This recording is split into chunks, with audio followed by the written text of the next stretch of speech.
Check it in. This is 304. Is anyone on? It's Cisco. Good morning. Good morning, Cisco. Just want to be certain. I said something earlier, didn't hear anybody, so I want to be certain you have the right number. Thanks. Yeah, no problem.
All right, good morning, everyone. Do we have communications there in Las Vegas? Yes, Governor. Good morning, Governor. It's Cisco. Hey, Cisco. Do we, General Ford, are you there? Yes, sir. I'm on the phone. Okay. All right, we'll get started then. Welcome, everybody. We'll be kicking off the State of Nevada Board of Examiners meeting scheduled for today, February 11th, 2025, time being 10:01. And we'll kick it off with the roll call. Governor Lombardo, Present. Attorney General Ford, Here. Secretary Aguilar. Here. Let the record reflect we have a quorum. All right.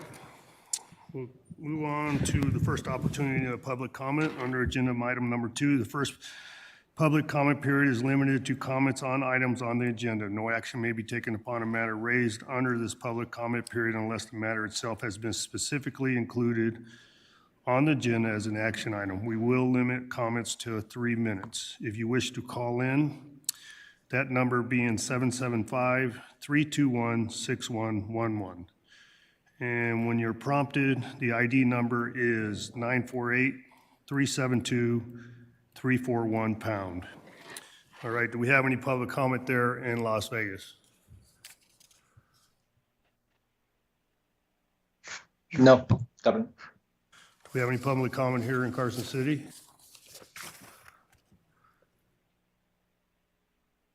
All right, do we have anybody online or on the phone?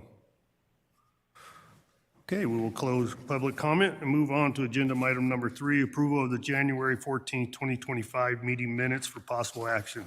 Do we have any questions or concerns from any board members? No questions. None here to be approved. Second. Okay, we have a motion for approval. If we have no questions, all those in favor signify by saying aye. Aye. Aye. Aye. All right, motion passes. We'll move on to agenda item number 4, authorization for an emergency contract with a current and/or former state employee for possible action. Bear with me one second. This action is under the Department of Health and Human Services, Division of Child and Family Services. Go ahead, Tiffany. This request is from the Department of Health and Human Services, Division of Child and Family Services, pursuant to NRS 333.705, subsection 4. The division seeks a favorable recommendation regarding its determination to use the emergency provision to contract with former employee Katrina Nielsen to assist with fiscal and legislative activities through a statewide contract with Marathon Staffing Group. Are there any questions on this? Do you have any questions? No questions. Motion to approve? We have a motion for approval. All those in favor signify by saying aye. Aye. Aye. Aye. Motion passes. We'll move on to agenda item number 5, authorization to contract with a current and/or former state employee. There's a 5A and a 5B. We'll take them together as one item. We'll kick it off with the Department of Transportation. Ms. Greenemeyer. There are 2 requests under this agenda item. The first request is Department of Transportation. Pursuant to NRS 333.705, subsection 1, the Department of Administration Purchasing Division requests authority to contract with a former employee, Anthony Martian, as an Oracle PeopleSoft technical architect of the Department of Transportation through a statewide contract with Knowledge Services. The second request is also from the Department of Transportation pursuant to NRS 333.705, subsection 1, Department of Administration Purchasing Division requests authority to contract with former employee Jason Marty to assist with maintenance activities for the Department of Transportation through a statewide contract with Manpower. Are there any questions on these items? Do we have any questions on item 5A or B? No questions. Motion to approve? We have a motion for approval. All those in favor signify by saying aye. Aye. Aye. Aye. Motion passes. We'll move on to agenda item number 6, request to designate positions in the state government as critical labor shortages. Looks like we have only one item under 6, Department of Public Safety. Ms. Greenemeyer.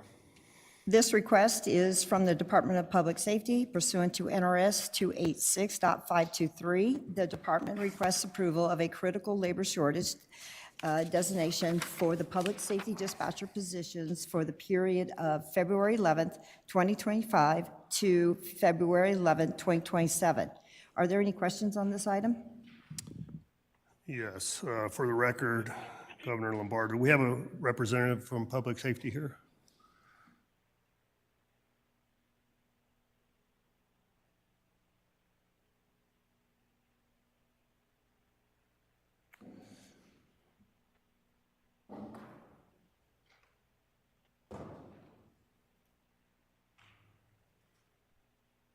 You negotiated the chairs?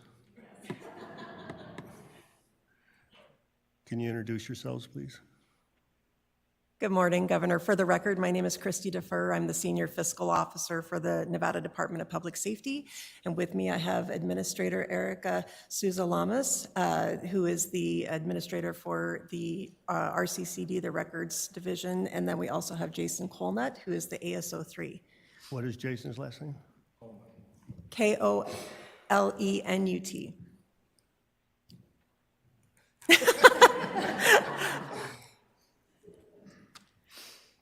All right, so I see the request is for a period of 2 years, and I assume this request is a continuance of a previous request, correct? Of similar nature? Yes, that's correct. And my understanding and review and research of this issue is we are having no success. Is that correct? Can you give me an overall assessment as to why you don't think we're having any success or why we aren't having any success? And how is this extension going to solve the problem? Erica Suziyamas for the record. To date, we have not had any success using the critical fill.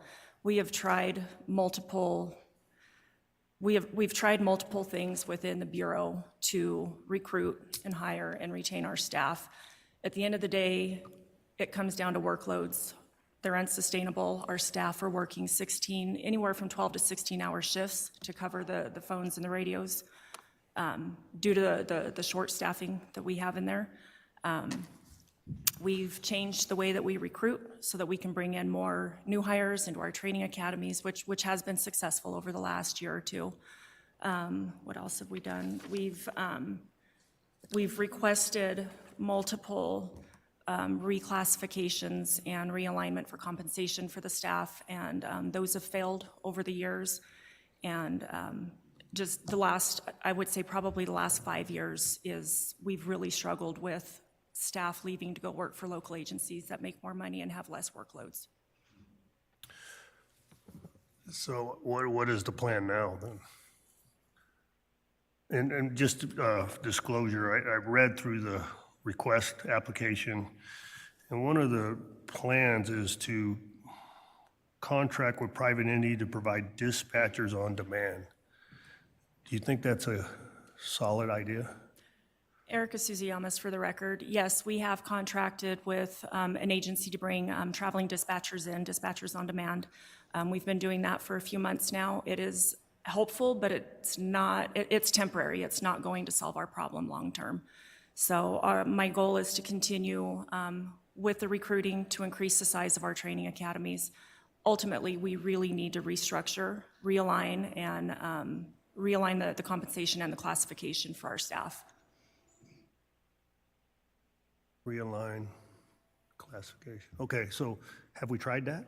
Yes, sir. And it's met with failure or denial? It's been denied, yes. Okay. Just a better understanding on this dispatchers on demand, because obviously it's the first point of contact for public safety, and it's a huge safety issue, right? Correct. One is being overworked, and two, dispatching inappropriately. So you said they're traveling, so are they familiar with Nevada NRS and 400 or 10 code and all that? So they do have dispatch experience. They have the call taking and dispatching experience from other agencies. All of them to date have come from out of state. So we do afford them a few weeks.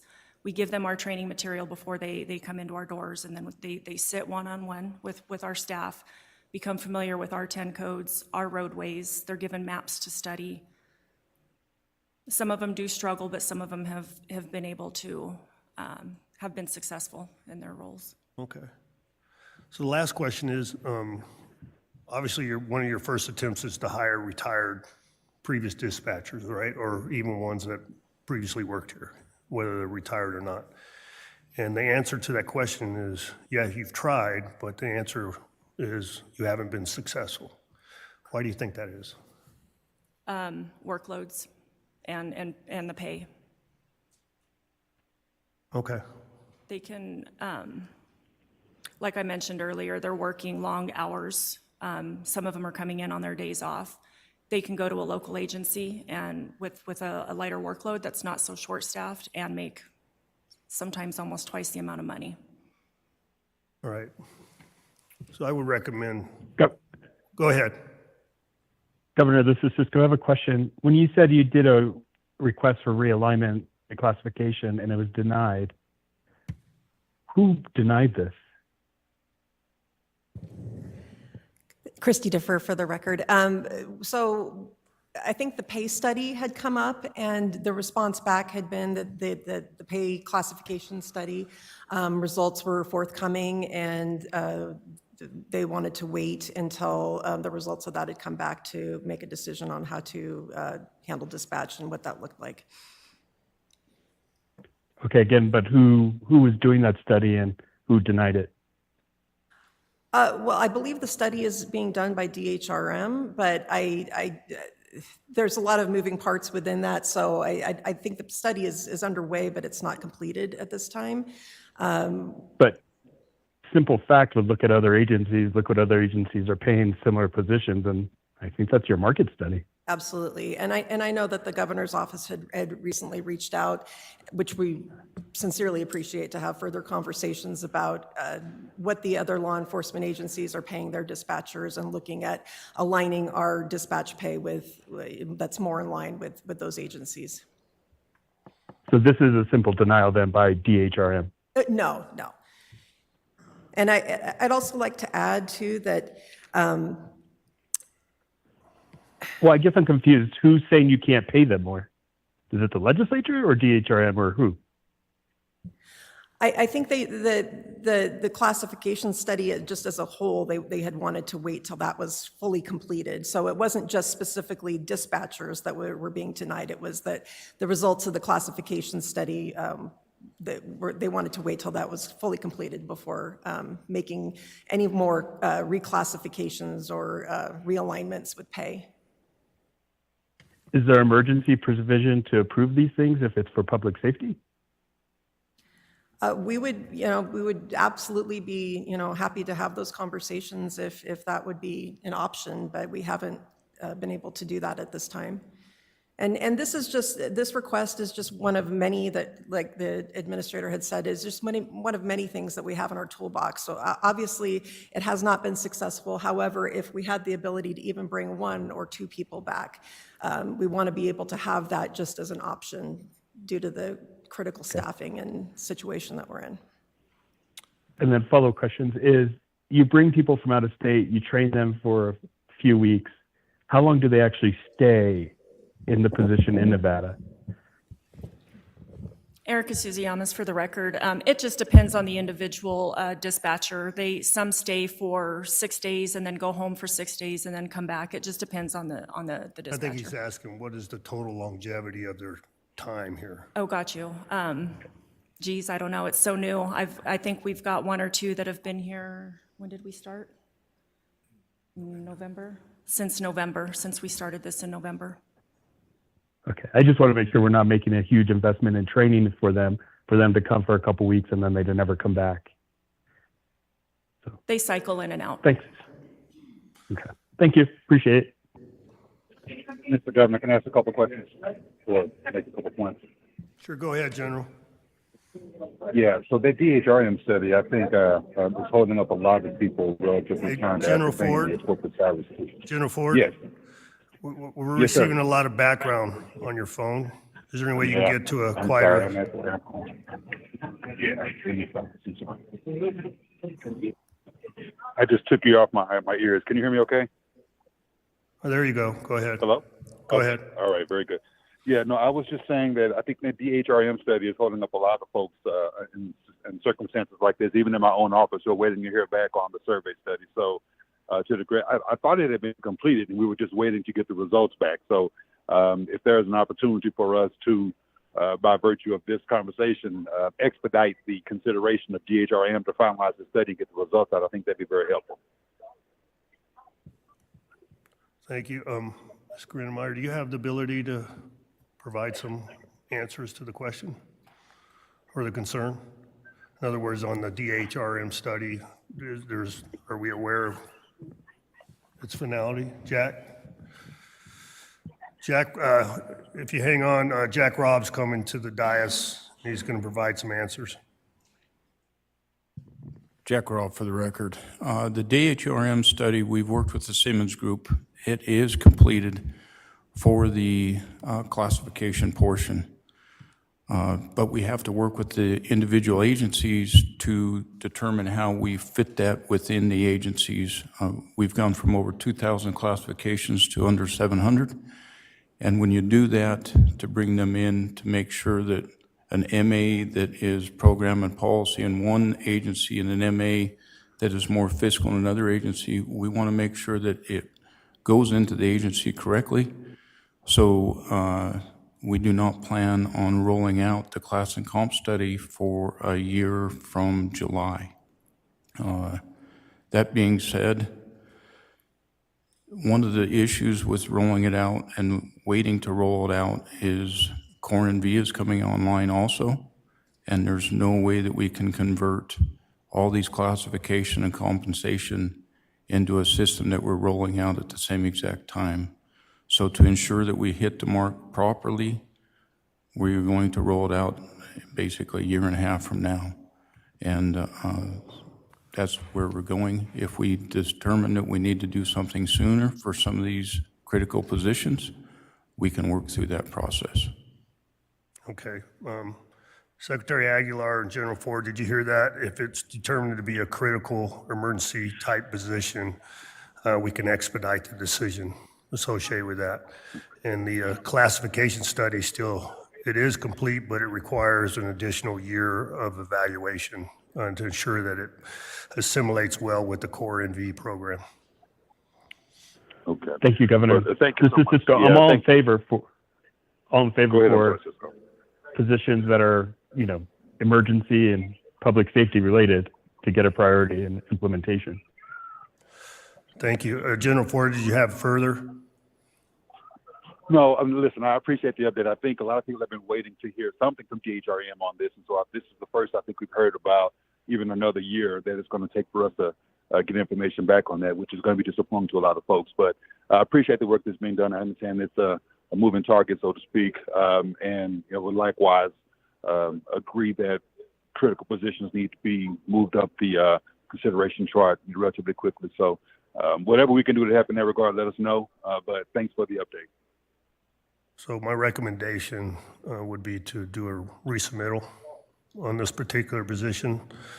And the reason why I think it's important to do it, even though we've done it, is because of what you described, 16-hour shifts, first point of contact.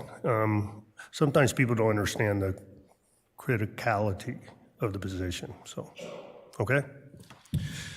Are we done with the narrative? So I'll entertain a motion for approval. Motion to approve. Cisco. We have a motion for approval. All those in favor signify by saying aye. Aye. Aye. General Ford, did I hear your Yes, response? sir. Aye. Aye. Okay, motion passes. Thank you. So we'll move on to agenda item number 7, request for the allocation and disbursement of funds for salary adjustments for possible action. Ms. Grinemeyer. Am I saying that right? Yes, you are. Okay, good.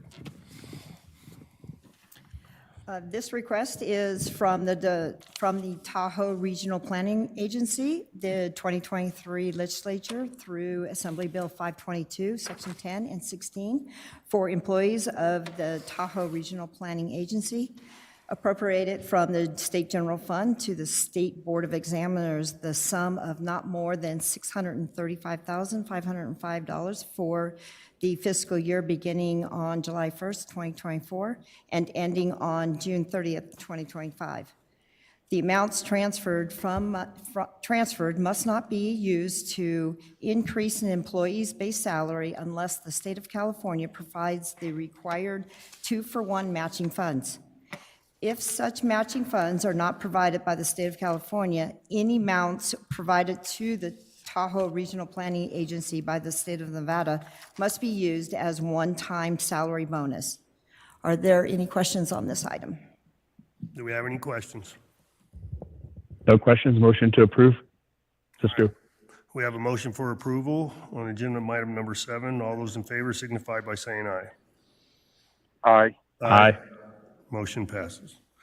We'll move on to agenda item number 8, approval of proposed leases for possible action. Ms. Grinemeyer. There are 8 leases under this agenda item for approval by the board. Are there any questions on this item? Any questions or concerns? No questions. Motion to approve. All right, we have a motion for approval. All those in favor signify by saying aye. Aye. Aye. Aye. Aye. Motion is approved. We'll move on to agenda item number 9, approval of proposed contracts for possible action. Ms. Grinemeyer. There are 23 contracts under this agenda item. I would note contract number 12 with Child and Family Services and Silver State Pediatrics Behavioral Health Services, LLC, has been withdrawn by the agency. Are there any questions on this item?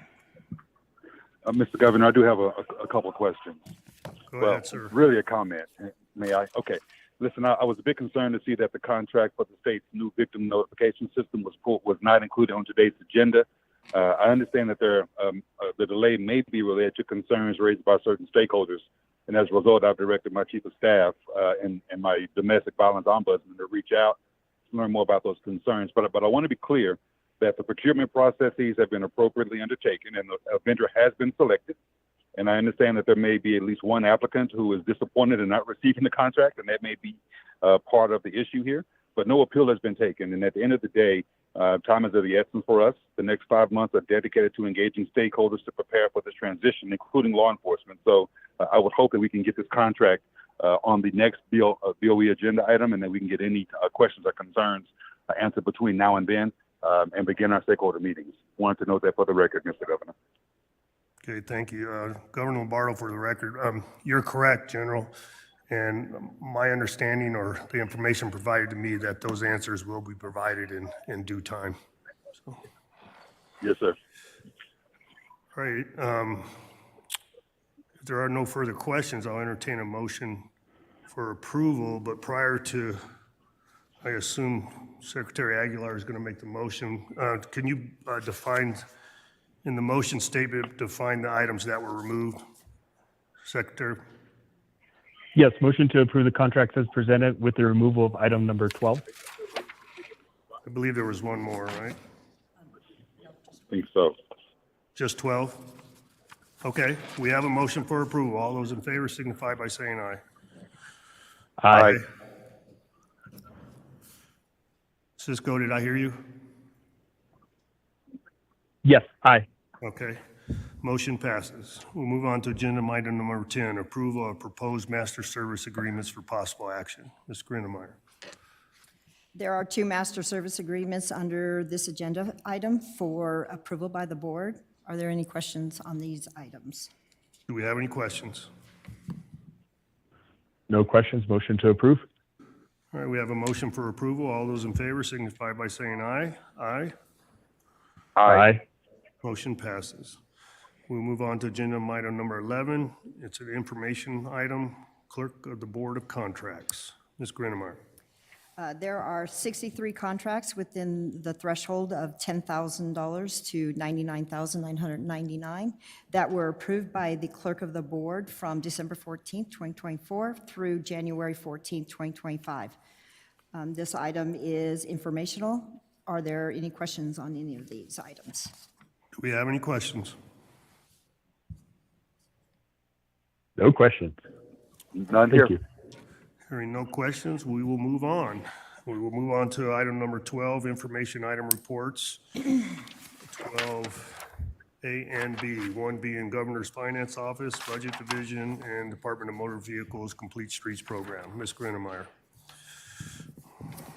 There are 2 informational reports under this agenda item. The first report is from the Governor's Finance Office, Budget Division. Pursuant to NRS Chapter 353, the division presents a reconciled fund balance report for the following accounts. Tort Claim Fund, approximately $2.7 million. Statutory Contingency Account, $1.1 million. Stale Claims Account, approximately $1.2 million. Emergency Account, $500,000. Disaster Relief Account, $13.7 million. IFC Contingency Unrestricted General Fund, approximately $12 million. IFC Contingency Unrestricted Highway Fund, approximately $1.6 million. IFC Contingency Restricted General Fund is approximately $1.4 million. IFC Contingency Restricted Highway Fund. Can you repeat the amount under the restricted general fund? I think you might have said it wrong. Oh, sorry, there's a typo there. IFC Contingency Restricted General Fund, $114.2 million. And then the next one is IFC Contingency Restricted Highway Fund is 18.7 million. And Extradition Coordinator, which is budget account 1002, is $114,256. Let's take those separately. Do we have any questions on 12A? No questions. No questions. Go ahead. Okay, so moving on, the next item is an informational item. The second report is the Department of Motor Vehicles Complete Streets Program pursuant to NRS 482.1825, subsection 2. The department shall certify monthly to the Board of Examiners the amount of the voluntary contributions collected for each county by the department and its agents, and that the money has been distributed as provided in statute. I would note a correction to the agenda. This submittal reports programs activities by month for the second quarter of the fiscal year 2025 for the period beginning October 1st, 2024 and ending December 31st, 2024. Are there any questions on this item? Do we have any questions? None here. No, sir. All right. We'll move on to agenda item number 13, the second opportunity public comment. Do we have any public comment there in Las Vegas? Doesn't appear so, Governor. Do we have any public comment here in Carson? There's a lot of people here. All right, seeing none, do we have anybody online or on the phone? All right, we will close second opportunity for public comment and move for adjournment for possible action. So moved. All those in favor signify by saying aye. Aye. Aye. Thank you all. Have a great day. Bye. Thanks, everybody. Bye-bye.